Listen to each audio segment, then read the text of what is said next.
Hello everyone, welcome to economics. जैसा कि हमने लास्ट क्लास में डिस्कस किया था कि हम अपने मैक्रो इकोनॉमिक्स के कंटेंट के बारे में डिस्कस किया और एक हिस्ट्री ऑफ इकोनॉमिक थॉट के थ्रू एक रफ स्केच हमने ड्रॉ करने की कोशिश की from classical economics to new Keynesian economics. आज हम अपने सिलेबस के पहले topic determination of output and employment classical and Keynesian approach को देखेंगे। आज की क्लास में मोस्टली हम फोकस करेंगे क्लासिकल अप्रोच के बारे में और इसका ओरिजिन क्या है, इनका एग्जिस्टेंस कैसे आया, इन्होंने क्या क्या प्रोपोजिशंस दिए, उसके बारे में जानेंगे। लेकिन क्लासिकल्स के क्या क्या प्रोपोजिशंस हैं उनको जानने से पहले हम उसके पास्ट को जानेंगे। और आज की क्लास हम शुरू करेंगे मर्केंटिलिज्म से।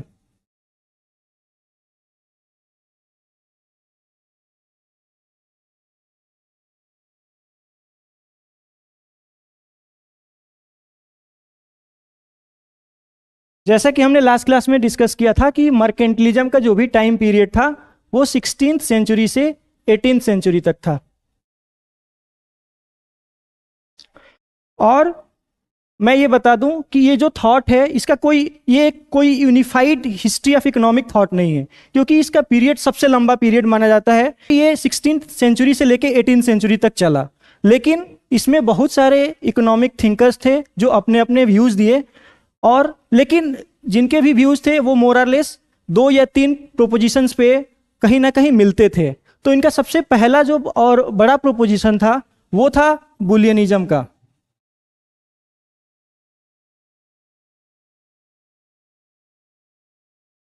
बुलियनिज्म इसका मतलब ये है किसी भी इकोनॉमी को या कंट्री को ग्रो करने के लिए या प्रॉस्परस होने के लिए उसके पास स्टॉक ऑफ प्रेशियस मेटल होना जरूरी है।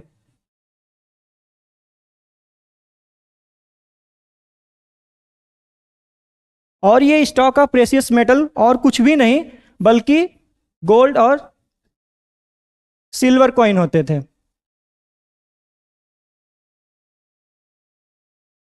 जैसा कि हम जानते हैं, in the era of mercantilism there use to be merchants. जो मर्चेंट होते थे वो एक्सपोर्ट और इंपोर्ट का बिजनेस करते थे, और उनका ये कहना था कि जो भी कंट्री है जिसके पास जितना ज़्यादा stock of gold and silver होंगे वो कंट्री उतनी ही मजबूत होगी, स्ट्रांग होगी और उतनी ही प्रॉस्परस होगी। तो इसलिए इन्होंने सबसे ज़्यादा फोकस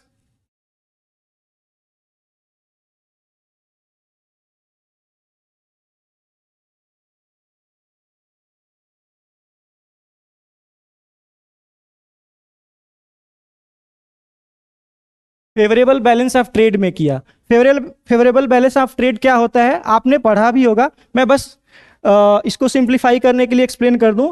जहां पे एक कंट्री एक्सपोर्ट पे ज़्यादा ध्यान देती है और इंपोर्ट पे कम ध्यान देती है, और इसका आर्गुमेंट यही था कि जो कंट्री जितना ज़्यादा एक्सपोर्ट करेगी वो उतना ही ज़्यादा अपनी कंट्री में प्रेशियस मेटल को इनफ्लो कराएगी और वो उतना ही ज़्यादा प्रॉस्परस होगी। इसी को दूसरे तरीके से हम बोलें तो एक टर्म आता है जीरो सम गेम,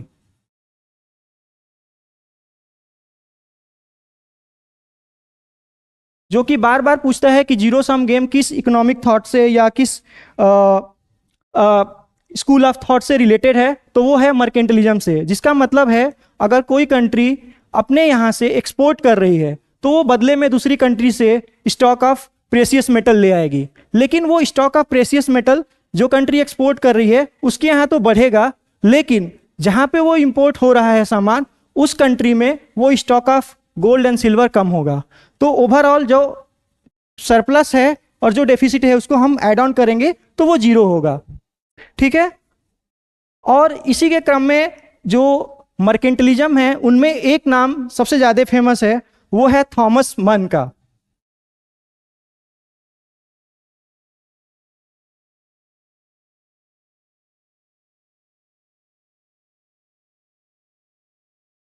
अगर आपसे पूछे कि थॉमस मन किस स्कूल ऑफ थॉट से रिलेटेड हैं तो आप जो है मर्केंटलिज्म पे जाइएगा। इन्होंने एक बुक लिखी थी जिसका नाम था इंग्लैंड्स ट्रेजर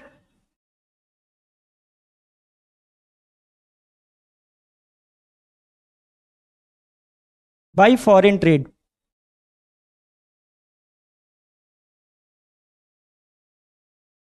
तो इनकी भी जो भी राइटिंग थी वो फेवरेबल बैलेंस ऑफ ट्रेड के बारे में थी।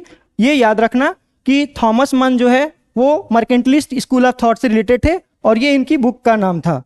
जो दूसरा आर्गुमेंट था मर्केंटिलिज्म में वो था इंटरवेंशन ऑफ गवर्नमेंट।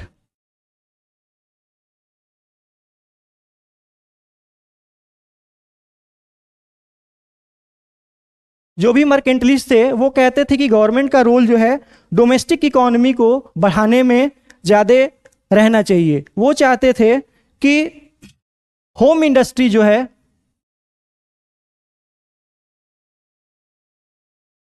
वो डेवलप हो और उसका डेवलपमेंट का जिम्मेदारी सरकार पे है। सरकार जो है होम इंडस्ट्री को डेवलप करे। ये उनका एक आर्गुमेंट था। दूसरा आर्गुमेंट था कि जो भी इंपोर्ट्स हैं हमारी कंट्री में वो रिड्यूस हो। तो यहाँ पे गवर्नमेंट का रोल आ जाता है कि जो भी प्रोटेक्शनिस्ट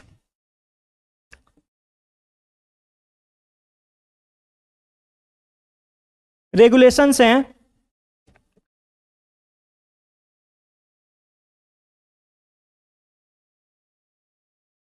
जो भी प्रोटेक्शनिस्ट रेगुलेशन है इंपोर्ट के उसको इंप्लीमेंट करे। इसमें ये क्या करते हैं, इंपोर्ट पे सबसे ज़्यादा टैरिफ लगाते हैं या उसको कोटा फिक्स करते हैं ताकि कोई अदर कंट्रीज हमारे यहाँ या इनकी एक मर्केंटलिस्ट कंट्री में ज़्यादा से ज़्यादा इंपोर्ट ना कर पाए। तो गवर्नमेंट का रोल जो है होम इंडस्ट्री को डेवलप करना था और एक्सपोर्ट इंपोर्ट के रेगुलेशंस को चेक करना था।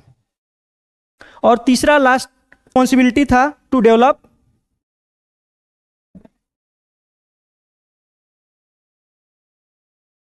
Human and natural resources.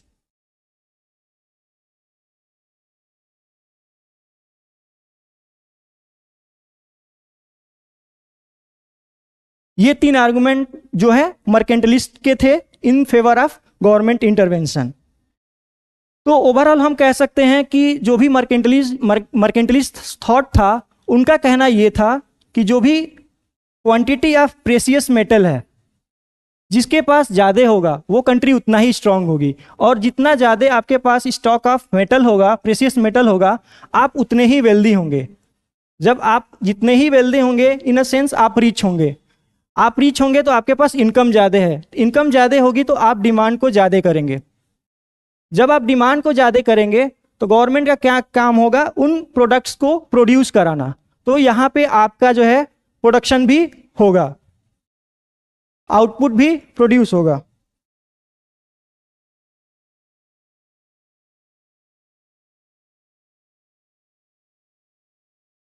Output बढ़ेगा, आउटपुट बढ़ेगा इसका मतलब इंप्लॉयमेंट जनरेट होगा, इंप्लॉयमेंट जनरेट होगा फिर से इनकम जनरेट होगा, इस तरीके से फिर से डिमांड बढ़ेगा और इस तरीके से ये सर्कल चलता रहेगा। और इकोनॉमी जो प्रॉस्परस है, जो जिसके पास ज़्यादा से ज़्यादा stock of gold and silver है वो उतना ही स्ट्रांग होगी, रिच होगी, प्रॉस्परस होगी। ये मोटा मोटी मर्केंटलिस्ट स्कूल ऑफ थॉट के आर्गुमेंट थे।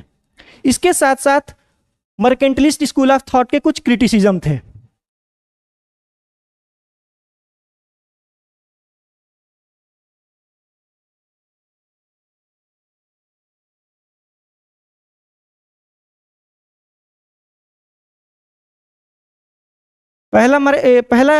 इसमें जो भी क्रिटिसिज्म आता है वो ये है कि कोई कोहेरेंट थियरी या कोई मॉडल नहीं था, या दूसरे सेंस में कहें इस थॉट का कोई कोहेरेंट फ्रेमवर्क नहीं था।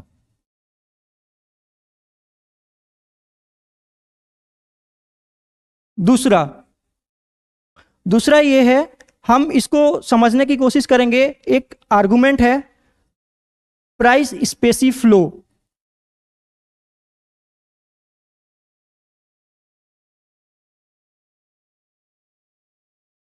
प्राइस स्पेसी फ्लो आर्गुमेंट जो कि मर्केंटलिस्ट थॉट को क्रिटिसाइज करते हैं। इन अ सेंस वो कहते हैं कि जिस कंट्री के पास जितना ज़्यादा स्टॉक ऑफ मेटल होगा या प्रेशियस मेटल होगा उस इकोनॉमी में लोग ज़्यादा रिच होंगे, यानी वेल्दी होंगे।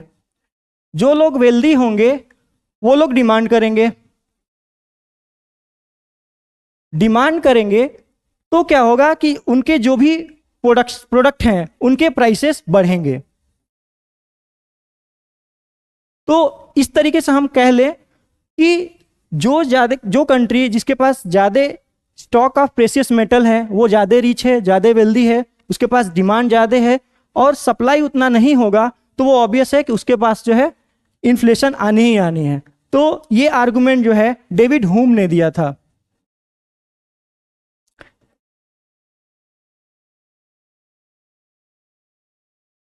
तीसरा क्रिटिसिज्म आता है एडम स्मिथ के द्वारा। एडम स्मिथ दो आर्गुमेंट पे बात करते हैं। वो बोलते हैं कि किसी भी इकोनॉमी को ग्रो करने के लिए ऐसा जरूरी नहीं है कि उसमें गवर्नमेंट का इन्वॉल्वमेंट हो। वो चाहते थे लेजिस फेयर इकोनॉमी।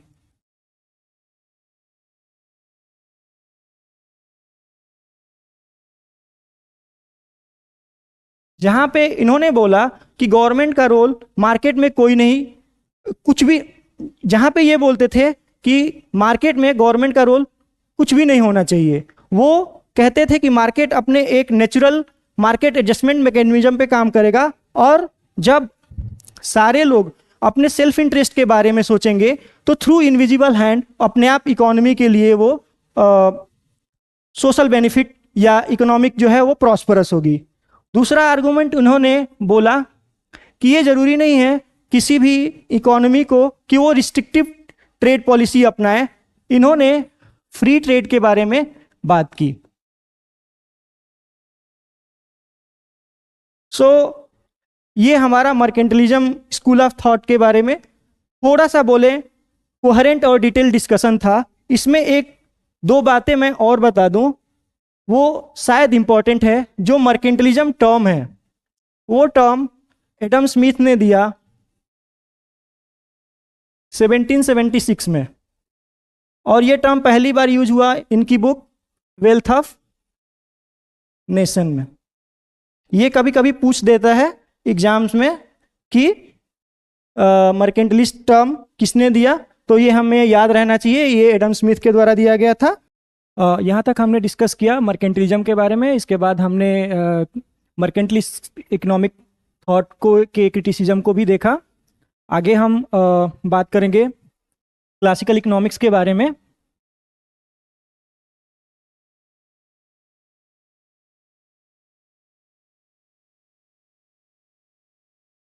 जो क्लासिकल इकोनॉमिक्स है, ये एक इकोनॉमिक्स का कोई कंट्रीब्यूशन नहीं बताता है, बल्कि वी कैन से इन अ डिफरेंट वे कि it is a body of thought which existed prior to the publication of general theory of employment interest and money which was published by Keynes.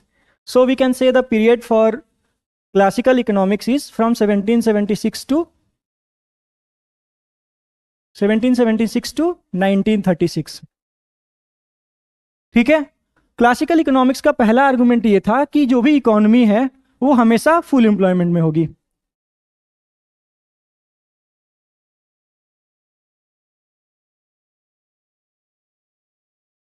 इनका ये मानना था कि हमेशा जो economy full employment level of output पे होगी।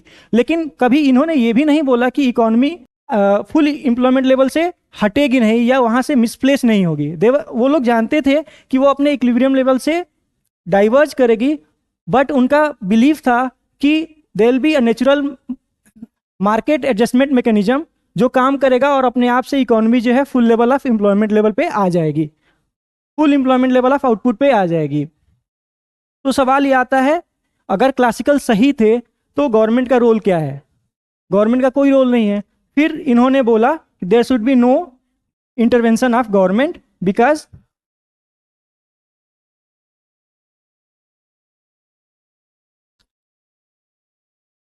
natural market adjustment mechanism will work and economy will come into the full employment level। ठीक है। लेकिन सवाल तीसरा ये आता है कि जब इकोनॉमी अपने full employment level of output पे होगी और प्रोड्यूस करेगी, तो उसके जो भी प्रोडक्ट होंगे वो जॉब कैसे होंगे मार्केट में, यानी डिमांड कौन करेगा? जो भी इस फुल एम्प्लॉयमेंट लेवल पे आउटपुट प्रोड्यूस होंगे वो कैसे एब्जॉर्ब होंगे इकोनॉमी में? तो उसके लिए उन्होंने सेज लॉ को डिस्कस किया और बोला supply creates its own demand.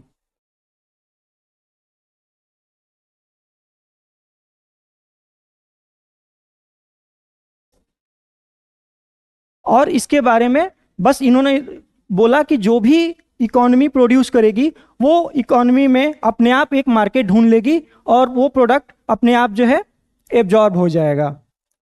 उसके बाद उन्होंने चौथा आर्गुमेंट दिया, मनी इज न्यूट्रल।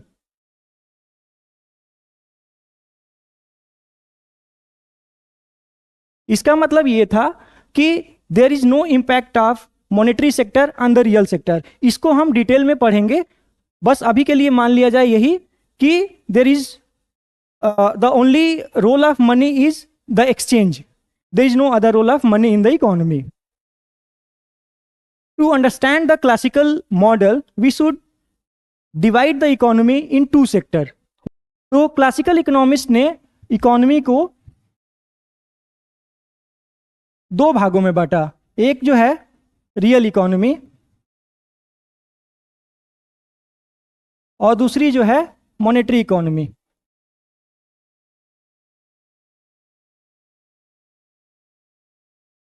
इन दोनों इकोनॉमी को समझने के लिए हमें तीन कंपोनेंट को जानना बहुत जरूरी है। पहला है कंपोनेंट डिटर्मिनेशन ऑफ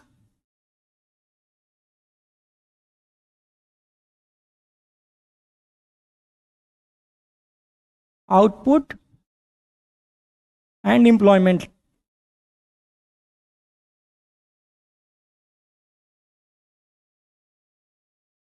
दूसरा है सेज लॉ और थर्ड है the quantity theory of money.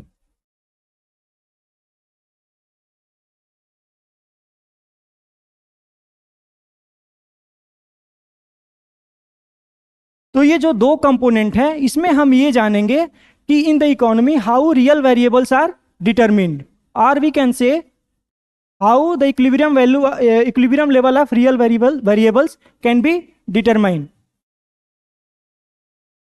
और इस थियरी में हम जो है नॉमिनल वेरिएबल के बारे में जानेंगे।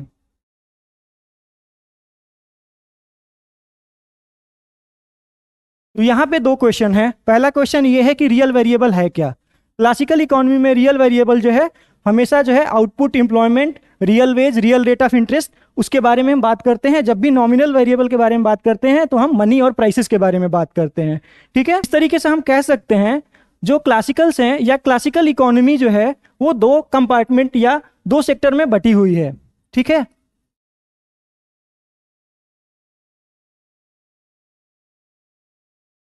Classical economy is divided into that is real sector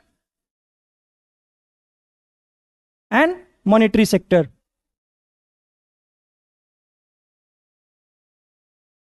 which means there is dichotomy in the economy in the classical school of thought. There is a dichotomy.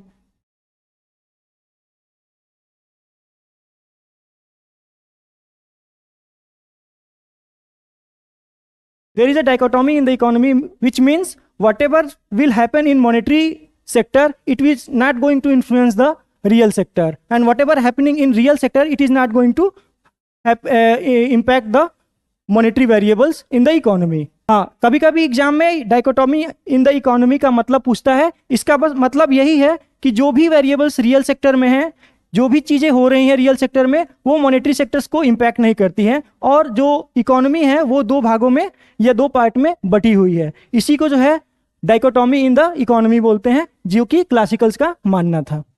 इसके साथ में एक और आप टर्म देखोगे, that is neutrality of money.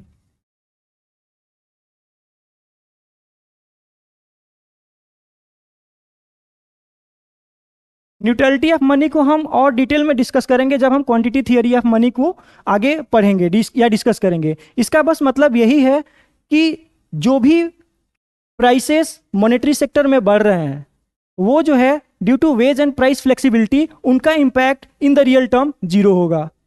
ठीक है, बस कभी कभी पूछ लेता है कि what is the meaning of neutrality of money. It is basically saying कि there again the same thing, there is no impact of monetary sector on the real economy. So in the next class we will discuss determination of output and employment through classical approach in more detail. Thank you.